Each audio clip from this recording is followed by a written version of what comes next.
Hello ladies and gentlemen, and welcome back to episode 84 of the classic wrestling series.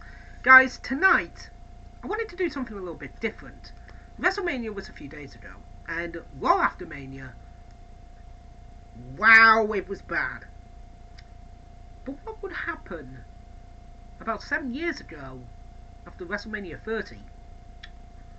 Well, we don't have to think about that, ladies and gentlemen, because tonight we are going to be watching the April 7th edition of Raw from 2014, the night after Daniel Bryan won the WWE World Heavyweight Championship. Let's do this. So the show kicks off with the Monster by Imagine Dragons and the amazing promo package that they had for Daniel Bryan, building up to Daniel Bryan versus Triple H in the first matchup of Mania 30. I love this promo. I love this match. This match was great. And this promo is fantastic. So, let's get into Daniel Bryan's promo.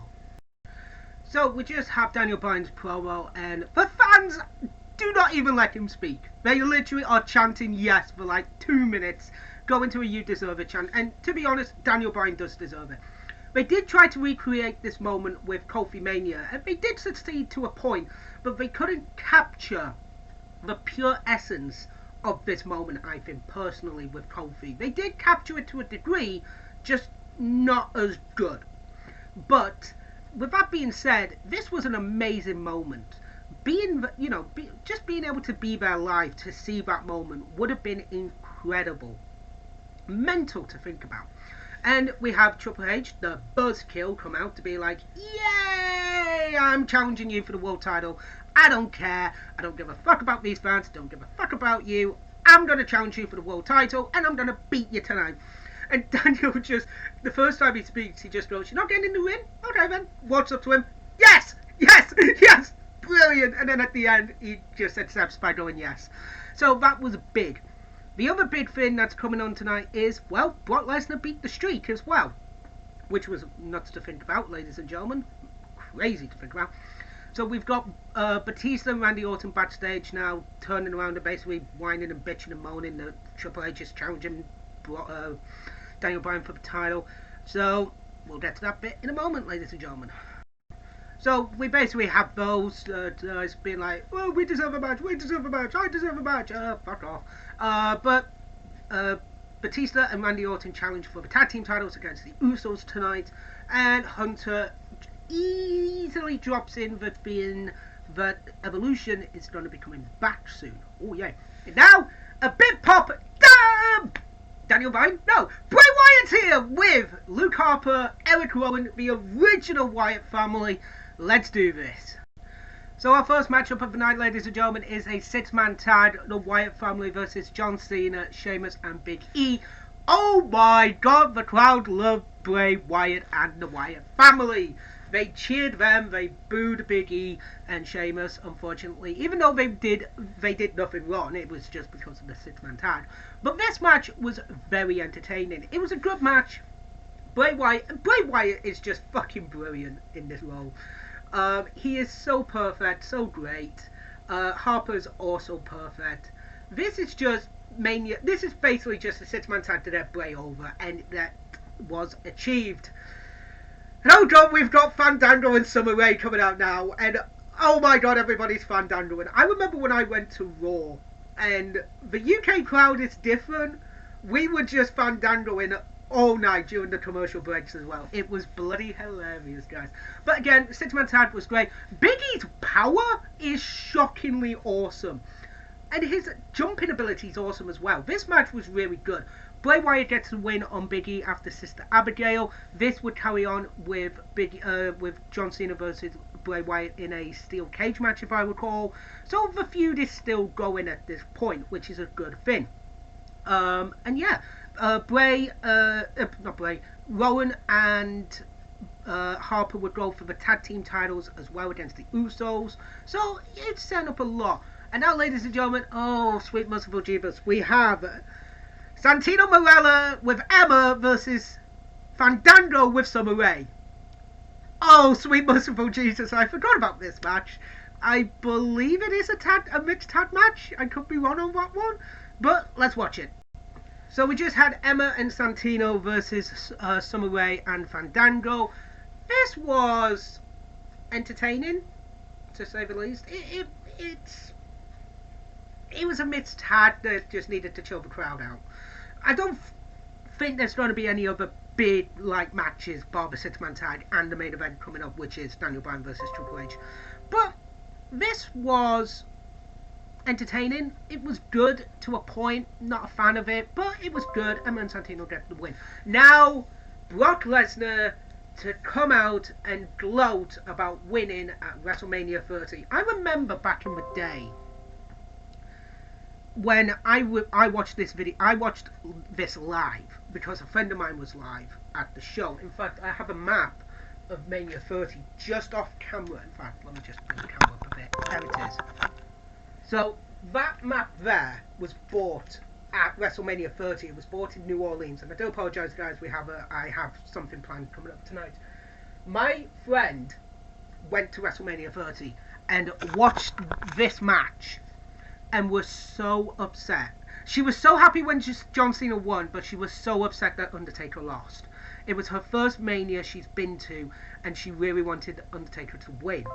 And I remember, my God, I am so sorry about all these goddamn messages. But it played a pivotal role because Undertaker's streak was never going to last forever. And I was in the mindset of when Brock Lesnar came back in 2012 that this was going to be a good thing. But when Brock beat the streak, I thought to myself, why? Why not Punk the year before? Or why not give it to somebody who could run with it and have a bigger thing? And I still believe to this day that I don't think Brock should have beaten the streak. Maybe a Cesaro, maybe Punk, hell, fuck it, maybe even Daniel Bryan or somebody on that level who needed a big win, a heel that needed it more than Brock Lesnar, because all Brock Lesnar was fucking doing was showing up, kicking ass and leaving, and that was it. So yeah, I do believe that this was a bit bad. A lot of people did say that Undertaker never signed the contract, so there the streak is not, it's still going. But either way, at the point, Roman Reigns beat the streak.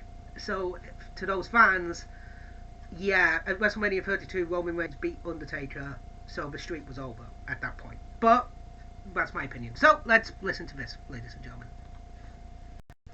So, ladies and gentlemen, we have Paul Heyman and Brock Lesnar coming out. Is there a better manager superstar than this? I don't think so.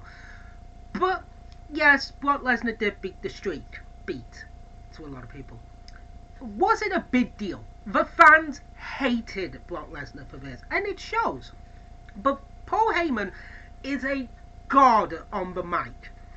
He basically just turns around and says, Brock Lesnar is the one in 21 and 1. It shows as well that just how good he is on the mic. As well as all that, it also shows that at the same time, Undertaker, they actually legitimately did say that Undertaker was taken to the hospital. He did. He was. He was taken to a hospital with a concussion. He nearly had a broken neck. He nearly did have a fractured skull. And Vince McMahon did go to the hospital with The Undertaker. That is true. That's not a gimmick. That's a shoot, as the insiders would say. And now we have Adam Rose. They missed a trick with that guy. I like Adam Rose. But this promo shows just how good Heyman is and just how much of a twat Brock Lesnar is. But if I ever did have the chance to ask Paul Heyman a question, it would be, if Brock Lesnar didn't come back at WrestleMania 30 to face The Undertaker, who legitimately, given the same amount of build-up, could have beaten the streak? That would be a question I have for him. Because at the same time, you have to think to the future. You have to think about the reasons why and the stars of tomorrow. That's why for the longest time, WWE did rely a lot on old-timers. for the longest time.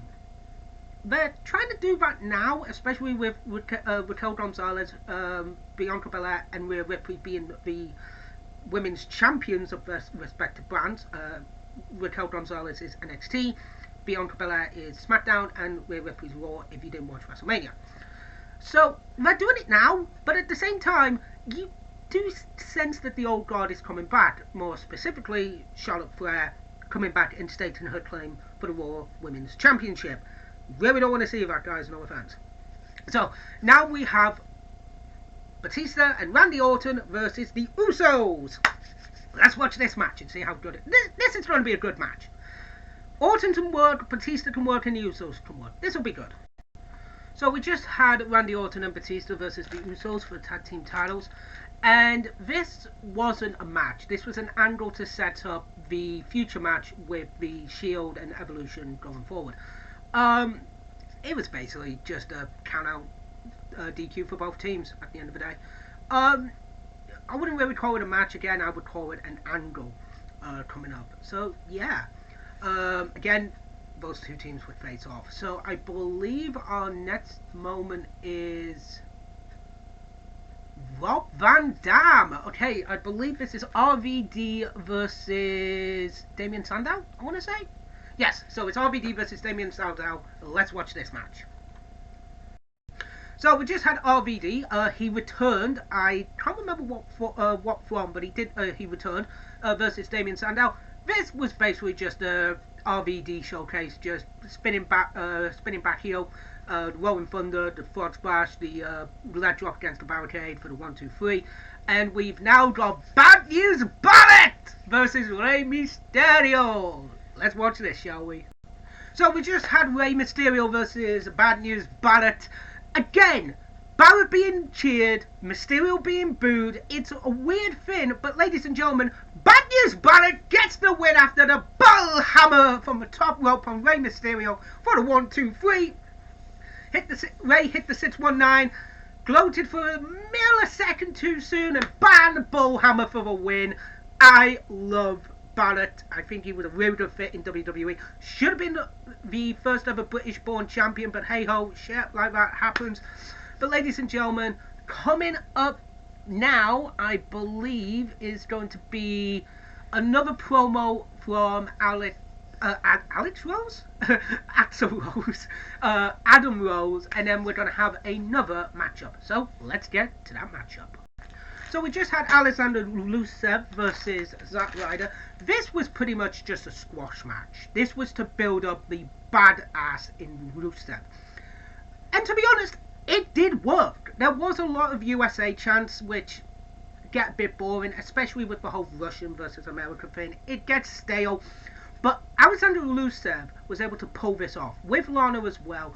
They just made it work. They were given some shit things as well, but they also had Rusev Day, which WWE never got behind. I do not believe that they never got behind Rusev Day, because that worked like a fucking charm, ladies and gentlemen. It was a good fit for Rusev Day. It's weird to think now, Lana is a wrestler, and Meryl, Rusev, is in AEW. It's nuts to think about this, ladies and gentlemen, but I also have to admit, as a squash match, this worked. As a regular match, the fans weren't really appreciative of it. They would be down the road, but at this moment in time, they just didn't care. Rusev... Sorry about that, guys. Rusev would win with the accolade, but it was just a show of dominance. That this entire thing, that was it. Now we are having the Hall of Fame ceremony, and coming up soon is going to be one of the most hard-hitting parts of Monday Night Raw. We'll get to that in a moment. Ladies and gentlemen, I thought we would have a little bit more time before this moment, but unfortunately we don't. Jim Hellwig, better known as the Ultimate Warrior, appeared at the Hall of Fame on Saturday, was in the Hall of Fame segment at WrestleMania 30.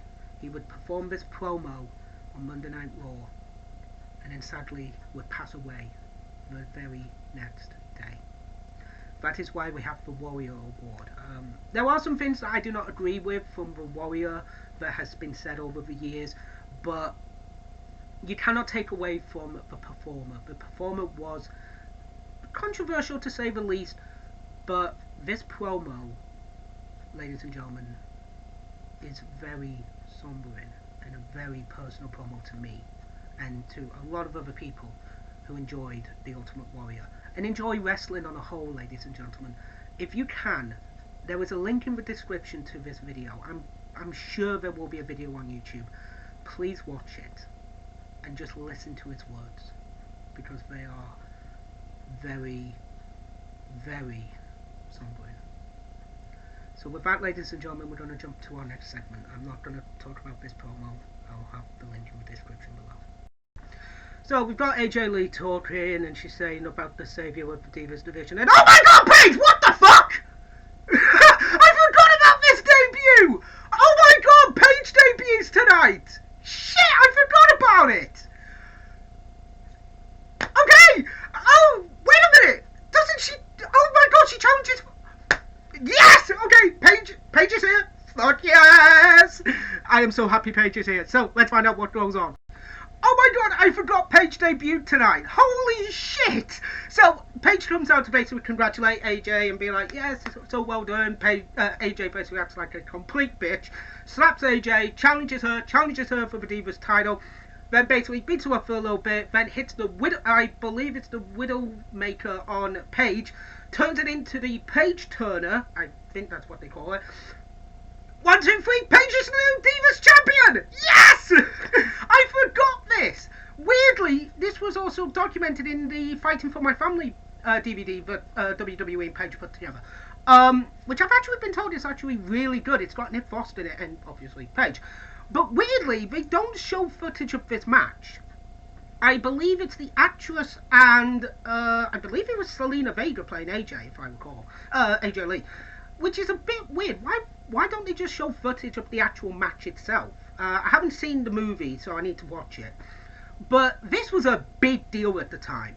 NXT was just coming up. They needed they needed to somehow make an impact. They did, and Paige comes out and wins the Divas Championship. Well done, Paige. Again, the match wasn't a match. It was an angle to a degree, but it was good. It was a really good way, and to be honest, give the rub to a really good up-and-coming talent, to be honest with you, because Paige would turn out to be really fucking good.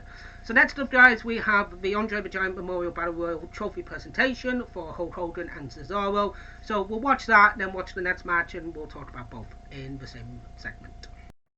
So we get the Andre the Giant Memorial Battle Royal Trophy ceremony, which is a good ceremony, and then Cesaro just turns to Seb and goes, I'm now a Paul Heyman guy, and the pop Cesaro gets is so beautiful, so sweet, and Cesaro basically just turns face in the eyes of this crowd, and it was a really great moment, and we now have Cesaro versus Jack Swagger, two great wrestlers, so this could be a really good match, and now Cesaro is dubbed the King of Swin. And I'm looking forward to this, so let's watch this matchup. So we had Cesaro versus Swagger. Match was good, actually, I have to admit. But then Jack basically just gets counted out. Bit of a bad thing. These two, I believe, would face at Extreme Rules, if I recall. But it did feel a bit lackluster. Just have a bit of a swing and then do the DQ. They did do that, which is bollocks, to be honest with you. So we've got Stephanie now talking to Kane and The Shield. Basically, Stephanie wants The Shield to help Hunter in the main event.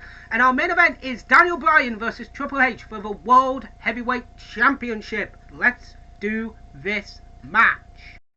So we just had Triple H versus Daniel Bryan for the World Heavyweight Championship. Dave Bautista and Randy Orton came out. RKO. Batista Bomb, Kane came out, Chokeslam, Triple H came out, yay. Shield come out, they get in the ring, and then Roman Reigns spears Triple H to turn face, and then they beat them down, and then basically at the end of it, it's Shield and Daniel Bryan standing tall. Wasn't a match, the bell did win, but it was not a match to a point.